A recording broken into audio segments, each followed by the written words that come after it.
পাশে মানুষের সাথে আমরা আছি এই বাংলাতে। আপনারা দেখছেন সংবাদ শিরোনাম। দেখলেন তো অনেক কিছু, এবার দেখুন নতুন কিছু। 24টি ওয়ার্ডের আবর্জনা পুরসভার পক্ষ থেকে ফেলা হয় একটি স্থানে। পরিবেশ দূষণের দাবি তুলে পুরসভার গাড়ি আজকে বিক্ষোভ এলাকাবাসী।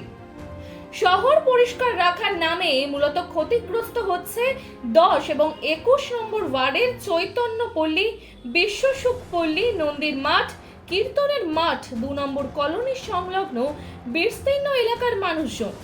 শুধু তাই নয়, কবি যতীন্দ্রনাথ সেনগুপ্ত সরণি যা শহরের মধ্য থেকে বাগাছড়া, গয়েশপুর এমনকি নবদ্বীপের ভাঙ্গা যাওয়ার প্রধান রাস্তা। এই পথে হাজারো পথ চলতি মানুষের সারা বছরের সমস্যা এই ময়লা। এলাকাবাসী আজ সকাল থেকেই পৌরসভার ময়লা ফেলার গাড়ি আটকে বিক্ষোভ দেখায়। তাদের দাবি, বাড়ি বাড়ি থেকে সংগৃহীত পরিত্যক্ত কিংবা মল নিষ্কাশনের পর তা এখানে ফেলার কথা থাকলেও বর্তমানে তার প্রক্রিয়াজাতকরণ করার কথা কিন্তু একদমই হয় না। ফলে হাসপাতালের পরিত্যক্ত নোংরা, এমনকি মৃত শিশুর দেহাবশেষ, গরু, ছাগল, কুকুর, ভেড়া, নানান গবাদি পশুর মৃতদেহ পর্যন্ত ফেলা হচ্ছে এখানে, যা পচে অত্যন্ত দুর্গন্ধ ছড়ায় সারা বছর। এখান থেকে যেতে গেলে রাস্তার উপরে পড়ে থাকা নানান আবর্জনা, যা শিশু, বৃদ্ধ থেকে শুরু করে অসুস্থ রোগী প্রত্যেকের নাকে কাপড় দিয়ে যেতে হয়। আশেপাশের বাড়িতে কখনো অনুষ্ঠান হলে সেখানে খেতেই বসা যায় না। এই গন্ধে এমনকি মাঝে মধ্যে জ্বলে ওঠে আগুন। ধোঁয়ায় পরিবেশ নষ্ট হচ্ছে সেখানকার। এলাকাবাসীর দাবি, বর্তমানে ময়লার মাঠ নামে এই জায়গা পরিচিত হলেও আগে প্রকৃতপক্ষে ফরেস্টের অধীনস্থ ছিল এই জায়গাটি।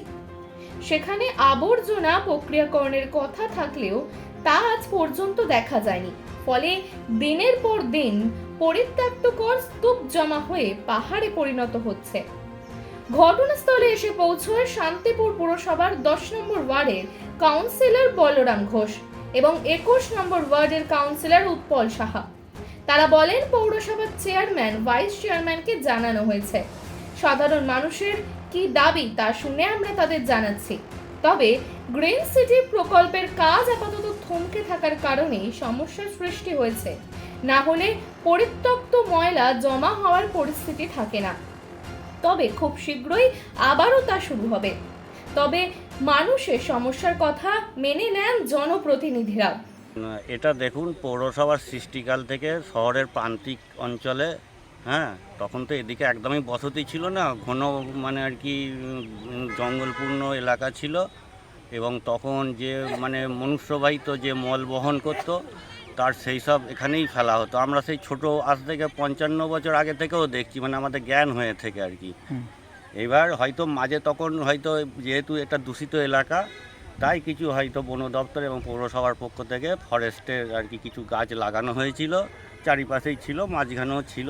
পরবর্তীকালে এই গাছগুলো পুরাতন হওয়া বা ঝড়ে ভেঙে যায়, যেভাবেই হোক কমে যায়। কিন্তু এটা আগাগোড়াই ট্রেঞ্চিং গ্রাউন্ড বা এখানে আমাদের ডাম্পিং গ্রাউন্ড বলা যায় আর কি, জঞ্জাল এখানেই পড়তো। তো এক্ষেত্রে এখন যেটা অভিযোগ করা হচ্ছে যে হাসপাতালের পরিত্যক্ত, এমনকি কখনো কখনো শিশু মৃত্যু, এমনকি গবাদি পশু, যা গরু, ছাগল, কুকুর, এই ধরনের মরাগুলো এখানে ফেলা হয়, এগুলো দূষিত হচ্ছে। গবাদি পশু এর আগেও ফেলা হতো, তখন হয়তো মাটি চাপা দেওয়া হতো।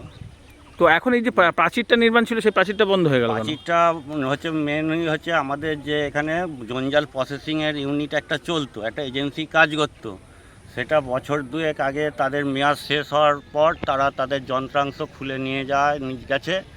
এবং আমাদের পৌরসভার পক্ষ থেকে চেষ্টা করা হচ্ছে আমাদের গ্রিন সিটি প্রকল্পে যে সব আর কি এরকম জঞ্জাল প্রসেসিংয়ের ব্যাপারটা ছিল, সেটা যাতে পুনরায় চালু করা হয়। আমাদের বর্তমান বোর্ড চেষ্টা করছে, আলোচনা চলছে, যত শীঘ্রই সম্ভব আমরা এই প্রসেসিং ইউনিটটা চালু করলে এই সমস্যাটা থাকবে। সেটা তো প্রায় 1 বছর হয়ে গেল, আস্তে আস্তে তো পাহাড়ে পরিণত হয়ে যাচ্ছে, এগুলো যদি কমানো না হয়। এখন যেহেতু বাড়ি বাড়ি জঞ্জালের কালেকশন হচ্ছে, তার ফলে জঞ্জালের পরিমাণটা বেড়েছে।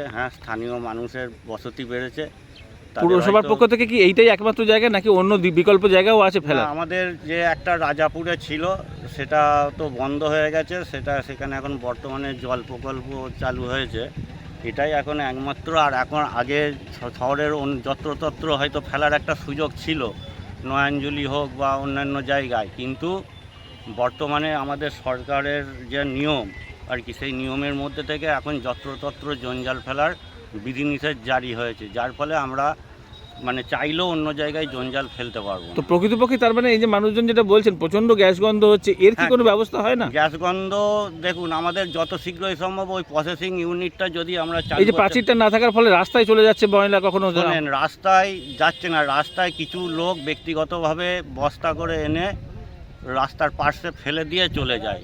এগুলো হচ্ছে আমরা দেখেছি, তারা হয়তো ভেতরে ঢুকে না, তাদের বাড়ির জঞ্জালটা হয়তো একটা ছোট পলিথিনে করে মুড়িয়ে এনে থ্রো করে দিয়ে চলে যায়। তার মানে মানুষের যে দাবি যে এলাকার একটা পরিবেশ তো দূষিত হচ্ছে বা পরিবেশ অসুবিধা হচ্ছে, এটা ঠিক? অবশ্যই এখানে শুধু আমাদের এই 10 নম্বর বা 21 নম্বর ওয়ার্ড বলে নয়, যারা পঞ্চায়েত থেকে আসেন হরিপুর বা বাগাজরা, এই রাস্তাই তাদের মেন রাস্তা, তারাও অসুবিধা ভোগ করে। আমাদের জনপ্রতিনিধি হিসেবে আমাদের এলাকায় অনেক নাগরিকও আমাদের কাছে খবর দেয়, কিন্তু মানে প্রতিবাদ জানায় বা তাদের অভিযোগ জানায়, কিন্তু আমরা চেষ্টা করছি একটা দ্রুত সম্ভব যাতে সমস্যার সমাধান হয়। আমার কথাও হয়েছে ইতিমধ্যে ভাইস চেয়ারম্যান। মানুষের পাশে মানুষের সাথে আমরা আছি এই বাংলাতে। আপনারা দেখছেন সংবাদ শিরোনাম। দেখলেন তো অনেক কিছু, এবার দেখুন নতুন কিছু।